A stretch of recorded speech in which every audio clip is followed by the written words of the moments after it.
Hi there, my name is Olu Sonia. I'm director here at Success-Prep.com. At Success-Prep.com, with our GMAT and GRE prep classes, we deal with students a lot who come into the class and really struggle with some more basic math concepts. And so in this series of videos, my attempt here is to just kind of talk about some of these concepts that you're going to see on the GMAT and GRE pretty frequently. And here are three topics I'm going to be talking about today. So remainders, multiplying decimals and dividing decimals. So let's start with remainders. So as we talk about remainders, I'm going to give a very simple example here. So if we wanted to divide 39 by 4, just to kind of remind everyone out there, when this division is being done, if you think about the division manually, what you're trying to say is how many times would 4 go in 39? Now, in thinking about that, the easiest way to think of that is what number does 4 go into that is the closest to 39? Well, we know that's going to be 36, right? So we know 4 can go into 36, but how many times does that happen? 9 times. So the closest 9 can go, 4 can go into 39 is 36, and that would happen 9 times. And obviously, because it's 36, if you take 36 from 39, you have a remainder of 3. Okay? And if you were going to write this as a fraction, it would be 9/3/4, okay? So pretty much this is what we have. Well, what I really want to emphasize in this video is the actual term remainder. Because for a lot of people, when the question is asked, well, what is the remainder when 39 goes in 4? Most people are only really thinking about the 9 part and not really thinking about the 3 part. So again, the emphasis here is just to tell you that remainder simply means whatever is left over after the number has gone as far as it can go, as close as it can to the number you're looking for. So 4 goes as close to 39. The closest it's going to get is 36 perfectly, and there's 3 left over. There's 3 remaining to get to the 39. That's really it. The remainder in this case is 3. And so I just really want to emphasize that word remainder. The next concept I'm going to go into is multiplying decimals and dividing decimals. So I'm going to go ahead and take this out for right now. Multiplying and dividing decimals. So again, on the GMAT and GRE test, you're going to get questions that pretty much require you to be able to understand how to handle decimals and stuff. So I'm going to give an example here. So 0.024. These are just questions I've kind of come up with ahead of time. All right. So if on test you're working through a problem and you have to multiply these two decimals, well, how do you handle that? Well, on the GMAT, for example, you're not allowed a calculator, so you have to do this manually. The best way to kind of handle this is to go ahead and say, you know what, even though I'm looking at 0.24 here and I'm looking at 0.016 here, I'm actually going to move out the decimal point. So watch this. I'm going to say 1, 2, 3, 4, 5. So I have 5 moves of the decimal point. So you can just say 5 decimal points, DP. Okay, 5 decimal points. So I know that 5 decimal points I've removed out of here. So the way I'm now going to look at this number really is it's a 24 times a 16.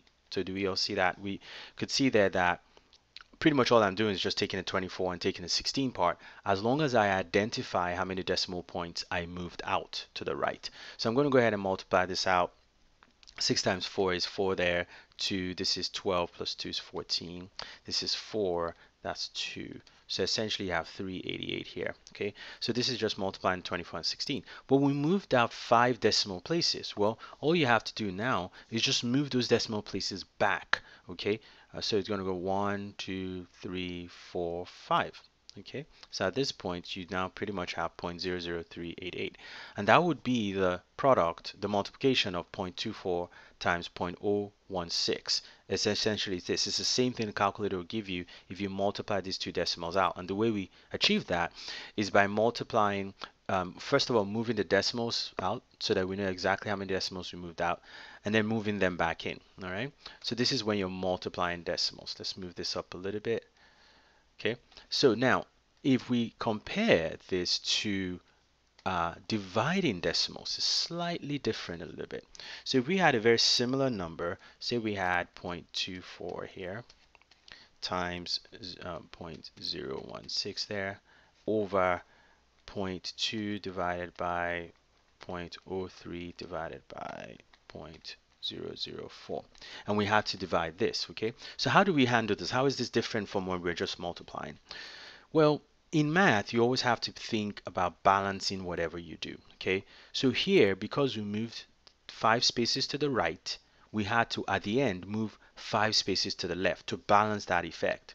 In a division, you can kind of deal with that in a slightly different way. So if I look at a division, always focus on working out the decimals at the bottom first. The bottom is your priority. So let's go ahead and do that. So I'm going to say 1, 2, 3, 4, 5, 6. So what I've done there is just moved all the decimals out at the bottom. Okay, so that creates a 2, a 3, and a 4 at the bottom. And at the top, we moved 6 spaces at the bottom here. 1, 2, 3, 4, 5, 6. Whatever you do to the bottom, you have to do to the top. So you're going to say 1, 2, 3, 4, 5, 6. It's an extra 0 that will go here because the top actually only needed 5, but because you've done 6 at the bottom, you have to do the same at the top. So you now have 24 there, and this is 16 at the top. Okay. Well, if you look at this from a division perspective, well, 4 goes in. Actually, this is 160. I almost forgot the 0. 160. 4 goes into 16 4 times with a 0, so this is 40. So this is 4 going into the 160 40 times. Well, you also recognize that 2 and 3 is essentially 6, right? So 2, 3, which is 6, so it's like 6 goes in 24 4 times. Okay. By the way, this 6 is gone. This 2, 3 is 6, and 6 goes in 24 4 times. Well, essentially you just have 4 times 40, which is 160. Okay. Now, some of you may say, well, you moved 6 spaces to the right. Why didn't you move 6 spaces back to the left like we did up here when we're multiplying? Well, as long as you balance the impact, you don't have to do that. What do I mean by that? Well, we moved 6 spaces to the right at the bottom. Because we did the same at the top, 6 spaces to the right at the top, the impact of 6 spaces at the bottom and 6 spaces at the top canceled out each other. So you now created, so as a result, when we did this, when we got the 24, the 160, the 2, the 3, the 4, we did not have to move 6 spaces back to the left because the impact of the bottom canceled the impact of the top. Here with the multiplication, when we were doing the decimals, when we moved 6 spaces, here we moved 5 spaces to the right on a decimal, there was no other operation that canceled that 5 to the right.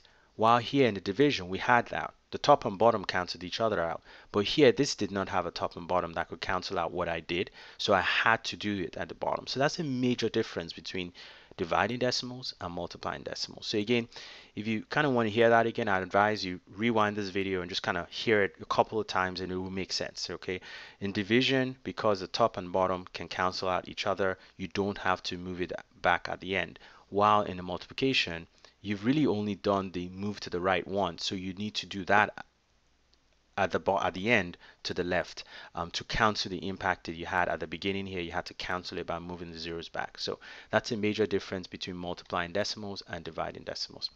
Thanks for this video, and again, subscribe to our YouTube channel. Make sure you check out our website at successprep.com for other GMAT and GRE prep classes. Thank you.